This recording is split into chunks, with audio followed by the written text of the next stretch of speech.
வாக்பாதரி education YouTube channel நம்ம இன்னைக்கு பார்க்க போகிறது 10th ஸ்டாண்டர்ட் தமிழில் இயல் 3ல் இருக்க பலவுள் தெரிக ஒன் வேர்ட் ஆன்சரை தான் நம்ம இப்போ பார்க்க போகிறோம்.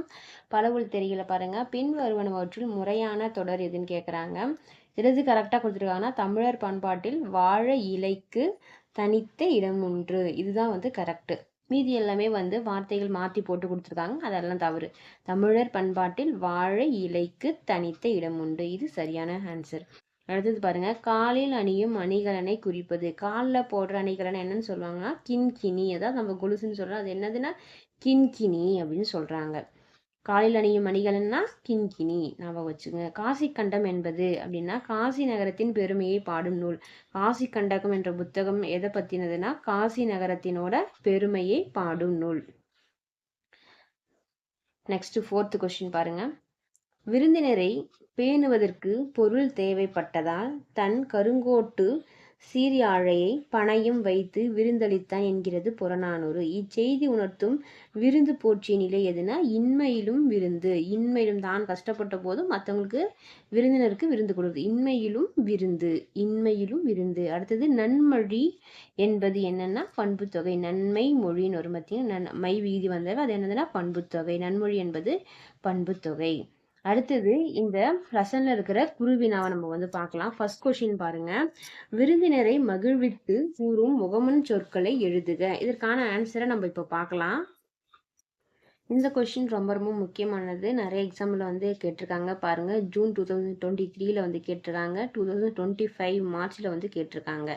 ஃபர்ஸ்ட் இதில் பாயிண்ட் போட்டு அழகாக நீட்டாக எழுதிக்கிங்க. விருந்தினரை மகிழ்வித்து கூறும் முகவன் சொற்கள் அப்படின்னு ஹெட்டிங் எழுதிட்டு அதுக்கப்புறம் இந்த மாதிரி எழுதுங்க. வாருங்கள், உங்கள் வருகை எங்களுக்கு உவகை. இப்போ யாராச்சும் உங்கள் வீட்டில் ஒரு கெஸ்ட் வந்தாங்கன்னா அவங்க பார்த்தோன்னே கீழே கீழே குனிஞ்சிக்கிட்டு மூஞ்சி திருப்பிக்கிட்டு போனால் அது நல்லா இருக்குமா? நல்லா இருக்காது. அப்போ வரப்பே அவங்கள வாங்க அப்படின்னு கூப்பிட்றோம்னு அதை தான் சொல்கிறாங்க. வாருங்கள், உங்களோட வருகை, நீங்கள் வந்தது எங்களுக்கு ரொம்ப உவகைன்னு அது மகிழ்ச்சி அப்படின்னு சொல்கிறாங்க. வாருங்கள், உங்கள் வருகை எங்களுக்கு உவகை. வந்து அமருங்கள், தண்ணீர் அருந்துங்கள். யார் வீட்டுக்கு வந்தாலும் வந்த உடனே வந்து உட்காருங்க, தண்ணீர் குடிங்க அப்படின்னு தண்ணி எடுத்துட்டு வந்து கொடுக்கணும். அதை தான் சொல்றாங்க. வந்து அமருங்கள், தண்ணீர் அருந்துங்கள். நலமாக இருக்கிறீர்களா? வீட்டில் அனைவரும் நலமா? தண்ணி கொடுத்துட்டு பிறகு என்ன கேட்கணும்? நல்லா இருக்கீங்களா? அவங்க வீட்டில் எல்லாரும் எப்படி இருக்காங்க? அதுதான் நம்மளோட பண்பாடு. அதுதான் சொல்றாங்க. நலமாக இருக்கிறீர்களா? வீட்டில் அனைவரும் நலமா அப்படின்னு சொல்ல போறோம். வாருங்கள், நீங்கள் முன்னரே சொல்லியிருந்தால் உங்களை நகர பேருந்து நிலையத்தில் வந்து அழைத்து வந்திருப்பேன். நீங்கள் முன்னாடியே சொல்லிட்டு இருந்தீங்கன்னா நான் பஸ் ஸ்டாண்டுக்கே வந்து உங்களை வந்து கூப்பிட்டு வந்துட்டு இருப்பேனே அப்படின்னு சொல்லுவோம். பார்த்தீங்கன்னா அதைத்தான் சொல்கிறாங்க. அடுத்தது, வாருங்கள், என்ன சாப்பிடுகிறீர்கள், கொஞ்சம் ஓய்வெடுங்கள், தேநீர் கொண்டு வருகிறேன். வாங்க உட்காந்துட்டு சாப்பிடுங்க, கொஞ்ச நேரம் ரெஸ்ட் எடுங்க, நான் வந்து டீ போட்டு எடுத்துகிட்டு வரேன் அப்படின்னு நம்ம வீட்டில் சாதாரணமாக யார் கெஸ்ட் வந்தாலும் இந்த மாதிரி தான் வந்து பேசுகிற சொற்கள் தான். இதை தான் நம்ம வந்து இப்போ மறந்துட்டோம். நிறைய பேர் இதெல்லாம் ஃபாலோ பண்ணுறதில்ல. அதுக்காக தான் உங்களுக்கு புத்தகம் மூலமாக இதெல்லாம் வந்து சொல்கிறாங்க. இந்த மாதிரிலாம் யார் வீட்டுக்கு வந்தாலும் இந்த மாதிரி வந்து முக மகிழ்ச்சியோடு அவங்கள வந்து வரவேற்கணும், அவங்கள உட்கார வச்சு அவங்களுக்கு தண்ணி கொடுக்கணும், அவங்களுக்கு நல்லா இருக்கீங்களா, வீட்டில் எல்லாரும் எப்படி இருக்காங்கன்னு கேட்கணும், அவங்களுக்கு சாப்பிட்றதுக்கு என்னவோ அதெல்லாம் வந்து செஞ்சு கொடுக்கணும். இதுதான் வந்து விருந்தினரை மகிழ்வித்து கூறும் முகமன் சொற்கள் அப்படின்னு வந்து சொல்கிறாங்க. இது ஈஸி தான், நம்ம ரெகுலராக நம்ம லைஃப்பில் நடக்கக்கூடிய விஷயந்தான். இதை நீங்கள் அப்படியே தமிழில் வந்து எழுத போகிறீங்க, அவ்வளோதான். இப்போ அடுத்த கொஸ்டின் நம்ம பார்க்கலாம். செகண்ட் கொஸ்டின் பாருங்கள். தானியம் ஏதும் இல்லாத நிலையில் விதைக்காக வைத்திருந்த தினையை உரலில் இட்டு குற்றி எடுத்து விருந்தினருக்கு விருந்தளித்தாள் தலைவி என்பது இலக்கிய செய்தி. விருந்தோம்பலுக்கு செல்வம் மட்டுமே இன்றியமையாத ஒன்றா?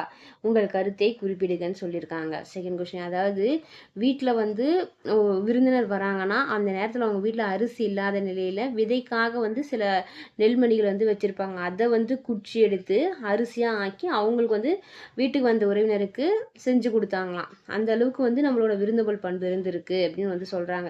விருந்தோம்பல் பண்ணணும்னா அதுக்கு செல்வம் மட்டும்தான் தேவையா, செல்வம் இல்லாமல் போதும் பண்ணலாமா அப்படின்றத மாதிரி தான் கொஸ்டின் கேட்குறாங்க. இப்போ இதற்கான ஆன்சரை வந்து நம்ம பார்க்கலாம். விருந்தோம்பலுக்கு செல்வம் மட்டுமே இன்றியமையாத பொருள் அல்ல. விருந்தோம்பல் பண்ணோன்னா செல்வம் மட்டும்தான் வேணும் அப்படின்னு கிடையாது, அது ஒரு இன்றியமையாத பொருள் அல்ல அப்படின்னு சொல்கிறாங்க. மாறாக விருந்தினரை முகமலர்ச்சியுடன் வரவேற்க வேண்டிய நல்ல மனநிலை வேண்டும். யார் வந்தாலும் சந்தோஷமாக முகமலர்ச்சியோடு அவங்கள வந்து வரவேற்கணும் அப்படின்னு வந்து சொல்கிறாங்க. விருந்தினர்கள் எத்தனை முறை வந்தாலும் முதல் முறையாக அவர்களை வரவேற்பது போன்ற மனநிலை நமக்கு வேண்டும். ஒருத்தர் வந்து ஒரு விருந்தினர் வந்து ஒரு கெஸ்ட் அடிக்கடி வராங்கன்னா அவங்கள வந்து இவங்க எப்போ பார் வந்துடுறாங்களேன்னு ஒரு முகசுழிக்க கூடாது. எப்போ வந்தாலுமே முதல் முறை அவங்க வர்றப்ப எப்படி நம்ம கவனிச்சோமோ அதே அவளை வந்து கவனிக்கணும்னு சொல்றாங்க. சங்க காலத்தில் தேனும் தினைமாவும் கொடுத்து விருந்தினரை உபசரித்த செய்தியை நாம் இலக்கியங்களில் அறியலாம். சங்க காலத்துல விருந்தினர் வந்தாங்கன்னா தேனும் தினைமாவும் கொடுத்து அவங்கள வந்து உபசரிப்பாங்களாம். அதை நம்ம இலக்கியங்கள் மூலமா வந்து தெரிஞ்சுக்கிறோம்னு சொல்றாங்க. அது போல பணம் தேவையில்லை, நல்ல குணம் இருந்தாலே போதும் என்பதே எனது கருத்து. அது போல தான் இப்போவும் சொல்கிறாங்க. நம்ம விருந்தினர் வர்றதுக்கு கவனிக்கணும்னா பணம் தேவை கிடையாது. நல்ல குணம் இருந்தாலே வந்து போதும். நல்ல குணத்தோட முகமலர்ச்சியோடு அவங்கள வந்து வரவேற்று ஒரு தண்ணீர் கொடுத்தாவே போதும். அதுவே அவங்களுக்கு வந்து சந்தோஷத்தை வந்து கொடுக்கும் அப்படின்னு வந்து சொல்லியிருக்காங்க. இப்போ நம்ம அடுத்த கொஸ்டினை வந்து பார்க்கலாம். 3rd கொஸ்டின் பாருங்க. செங்கீரை ஆடுதலில் எந்தெந்த அணிகலன்கள் சூட்டப்படுவதாக முத்துக்குமார சுவாமி பிள்ளைத்தமிழ் குறிப்பிடுகிறது அப்படின்னு கேட்குறாங்க. இப்போ இதற்கான ஆன்சரை நம்ம பார்க்கலாம். சிலம்புனா கிண்கிணி, காலில் வந்து அணிவது. சிலம்புன்றது என்னென்ன செங்கிரி ஆடுதல் எந்தெந்த அணிகலன்கள்லாம் வந்து சொல்லியிருக்காங்கன்னா சிலம்பும் கிண்கிணின்னு அது காலில் வந்து அணிவது. சுட்டினா என்னதுன்னா நெற்றியில வந்து அணிவது. சுழினா வந்து என்னதுன்னா தலையில வந்து அணிவது. நெத்தி சுட்டின்னு சொல்கிறோம், அது நெற்றியில் அணிவது. சுழின்றது தலையில வந்து அணிவதுன்னு சொல்கிறாங்க. அப்புறம் அரைஞான்னா இடுப்பில் வந்து அணிவது, இடையில் அணிவது. குண்டலம் குழை அப்படின்னு சொன்னால் காதில் வந்து அணிவன அப்படின்னு வந்து சொல்கிறாங்க. ஓகேவா. சிலம்பு கிண்கிணினா காலில் அணிவன, சுட்டி வந்து நெற்றியில் அணிவது, சுழினா எதுனா தலையில் அணிவது, அரைஞானா இடையில் அணிவது, குண்டலம் குழைனா காதில் வந்து அணிவன. இதெல்லாம் ஈஸி தான், உங்களுக்கு ஈஸியாக படிச்சுக்கலாம். இப்போ அடுத்த கொஷினை வந்து பார்க்கலாம். 4th கொஷின் பாருங்க. கல்வியும் செல்வமும் பெற்ற பெண்கள் விருந்தும் ஈகையும் செய்வதாக கம்பர் குறிப்பிட்டுள்ளார். அடிக்கோடிட்ட சொற்களை உண்மை தொகையாக மாற்றி எழுதுக அப்படின்னு சொல்றாங்க. இதுக்கான ஆன்சரை இப்போ பார்க்கலாம். கல்வியும் செல்வமும் இது எப்படி எழுதலாம்? உண்மை தொகையா கல்வி செல்வம் அப்படின்னு எழுதலாம். விருந்தும் ஈகையும்னா விருந்து ஈகை அப்படின்னு வந்து எழுதலாம். இப்போ அடுத்த கொஸ்டின் 5th கொஸ்டின் பாருங்க. தண்ணீர் குடி தயிர்குடம் ஆகிய தொகைநிலை தொடர்களின் வகையை கண்டறிந்து விரித்து எழுதுகன்னு கேட்குறாங்க. இப்போ இதற்கான ஆன்சரை நம்ம பார்க்கலாம். இந்த கொஷினும் ரொம்ப முக்கியமானது, நிறைய எக்ஸாம்பிள் கேட்டிருக்காங்க பாருங்கள். பிடிஏல செப்டம்பர் 2020 ஆகஸ்ட்டில் கேட்டிருக்காங்க. இப்போ தண்ணீர் குடி இது எப்படி பிரிக்கலாம்? தண்ணீரை குடி. 2ஆம் வேற்றுமை தொகை வந்து வந்திருக்கு. தண்ணீரை ஐ விகுதி வந்திருக்கு. 2ஆம் வேற்றுமை தொகை வந்திருக்கு. தயிர் குடம் தயிரை உடைய குடம். அப்போ 2ஆம் வேற்றுமை உருபும் பயனும் உடன் தொக்க தொகை. தயிரை உடைய அப்போ தயிரை உடைய குடம் அப்படின்னு சொல்றதுனால 2ஆம் வேற்றுமை உருபும் அதனோட பயனும் உடன் தொக்க தொகை அப்படின்னு வந்து எழுதணும். இது ரொம்ப முக்கியமானது, இது நல்லா வந்து படிச்சுக்கோங்க. இப்போ நம்ம இந்த லெசனில் இருக்கிற குருவினாவெல்லாம் வந்து பார்த்துருக்கோம். அடுத்த வீடியோவில் சிறுவினாவும் நெடுவினா அப்படிலாம் பார்க்கலாம். நம்ம சேனல் தொடர்ந்து வந்து பார்த்துட்டே வாங்க. அடுத்தடுத்த வீடியோவில் ஒவ்வொரு லெசனுக்கும் இருக்கிற கொஷினை வந்து நான் போடுறேன். அதுக்கப்புறம் முக்கியமான வினாக்கள் வந்து நான் அப்லோட் பண்ணுறேன். சின்னதாக வந்து ஒரு டெஸ்ட் மாதிரியும் வந்து எப்படிலாம் எக்ஸாமில் கேட்பாங்களோ அந்த மாதிரி ஒரு கொஷின் பேட்டர்னும் வந்து நான் உங்களுக்கு போட்டு வரேன். இதெல்லாம் வந்து தொடர்ந்து பாருங்கள். ஃபுல் தமிழில் வந்து கண்டிப்பாக உங்களால் வந்து ஃபுல் மார்க் வந்து எடுக்க முடியும்.